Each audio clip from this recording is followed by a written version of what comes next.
Hey guys, welcome back to another video. I want to start putting fan art in the beginning of my videos, kind of like how I used to. It would be cool if you guys could send some, but here's one before I dyed my hair red. So shout out to the person that made that. Because I know there's a lot of new people considering how good my David Dobrik video is doing. That video's at 32,500 views, which is, dude, it's been 6 days. That's so dope. So thank you to everyone who decided to subscribe. Anyway, today we're talking about CallMeCarson. So it's been almost 2 months since CallMeCarson has last been active on social media. Found myself questioning, where was he? Like, is he safe? And we do have an update to what Carson has been up to and if he's safe or not. But first, we're gonna do a quick recap of what actually happened. I decided to do some research and I found out some details I didn't even know when the story first came out. First, we need some context. CallMeCarson was part of a group called Lunch Club. Now, they were just a group of friends, played video games, Discord chats, all that. These are the members of Lunch Club. Sorry, I don't know them by name. I never was really into their videos. And I also want to add that Krinios is CallMeCarson's editor. Okay, so those are the only pieces of context you will need. So I'm gonna be telling this recap in chronological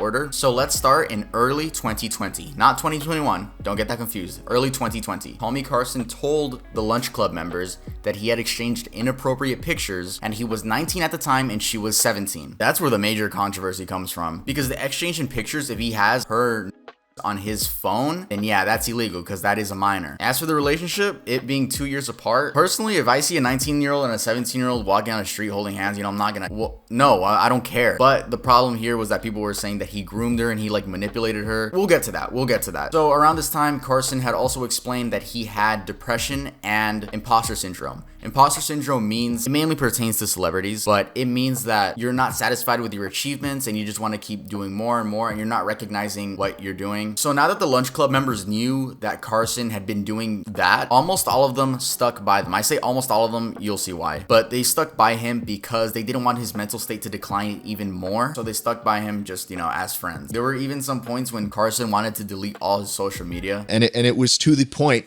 that we genuinely thought his life could be in danger. And I felt like I needed to be there for him.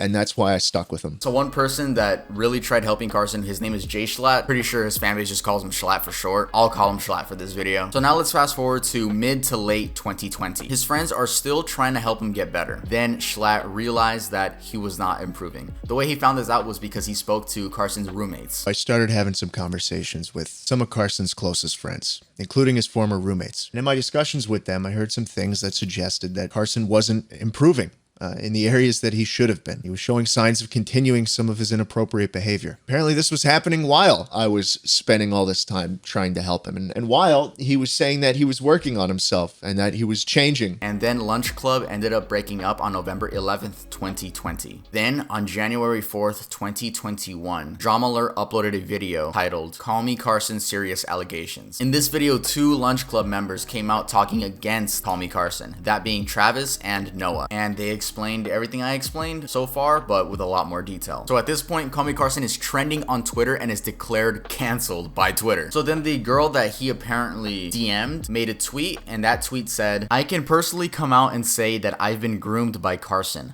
I have talked to many people and never came out about this since now. At the time, I was still 17 and in high school." I don't want to include her face or anything just in case, she was a minor, but now she's not. So this is the point where all of the public knows the story. And there are screenshots of Carson being disgusted about what he did in his private Discord. You could tell he was freaking out by those texts. There's actually a video on YouTube that just shows the last seconds of the Discord and it just gets deleted randomly. All I'm saying is there's a very low chance that he's innocent.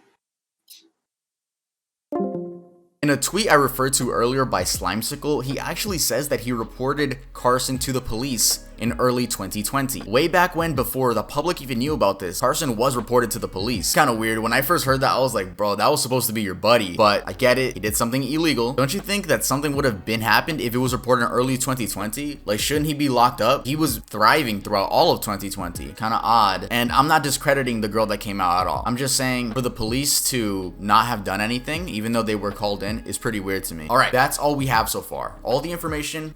What's next? Where is Carson? Is he okay? Is he safe? Guys, I tried looking for a trail of where Carson is, something. And I actually did find out one thing. That is a previously deleted tweet by Krinios. Since he was CallMeCarson's editor, obviously they spoke What? Obviously, they kept in contact. And in a deleted tweet, he said that Carson had promised him that he's gonna make a statement, which never came out. It never ended up coming out. He also said that Carson has been spending time with family and is afraid to go back to college. Because if you guys didn't know, Carson dropped out of college in order to do YouTube. I dropped out of college to pursue this, so I'm in the same boat as those creators. I hated education, so this was my way out. I don't want to ever go back to school. Obviously, there's not much job security with YouTube and Twitch because channels fizzle out and die all the time. I don't know if he's planning on going back to college. I don't want to assume anything, but all we know is that he's afraid to go to college. And when I say this, take it with a grain of salt because I don't have an actual tweet to show you guys. It was deleted. Speaking on taking things with a grain of salt, here are some YouTube comments that I found while doing my research on certain YouTube videos. His editor said that he's okay, he's with family, he's worried about having to go back to school again and getting a job. Close friends of Carson said that he was out at his parents' place, so he's safe. Again, take these comments with grains of salt because I don't know these people and we don't know where they got their information from. Only thing I'm telling you guys to believe is Prinios's deleted tweet. And once again, sorry for not having a screenshot of that. Honestly, I do hope CallMeCarson is okay mentally and physically. What he did, I don't even want to say if it was wrong, if I think it was wrong, because I feel like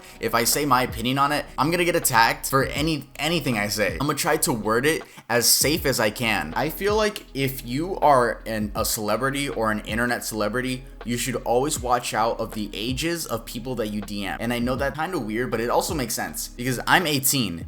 I can't be DMing a 14-year-old, bro. I'm talking about like sexual DMs, not like regular, hi, hey, what's up? That's just a precaution that influencers have to take now. I'm not calling myself an influencer, by the way. As in the age difference, 17 and 19, I don't care. I don't see that as bad.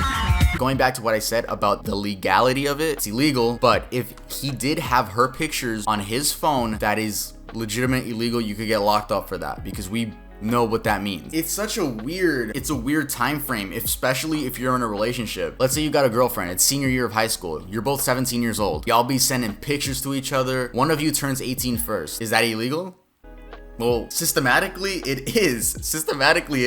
So if the FBI wanted to, like, for some reason got a warrant to go through your phone, you'll get locked up. Yeah, dude, it's such a weird government thing, but it makes sense. But at the same time, it's such a difficult thing to talk about. That's why it was so controversial. I mean, look at what happened. Also, I don't want it to seem like I am discrediting the girl that came out with her story because she herself said that she was manipulated and groomed by Carson. She is the one that said it. So she could have been 16, 15, 14. You know, the matter there was that it was a minor and she was manipulated. So I am not discrediting her. Just wanted to make that super clear. And the only thing I was trying to say in that clip was that when you're in a relationship and you turn 18 but your partner isn't yet, it's systematically wrong. And that's the part that I find weird because to be honest, you're just in a relationship. That's it. I'm gonna end the video off with saying I hope he's okay mentally and physically, and I would love to hear a statement from him whenever he does decide to come back. Let me know your thoughts on the situation. Make sure to leave a like and subscribe if you are new to the channel. That's it for this video. I will see you guys next time I upload.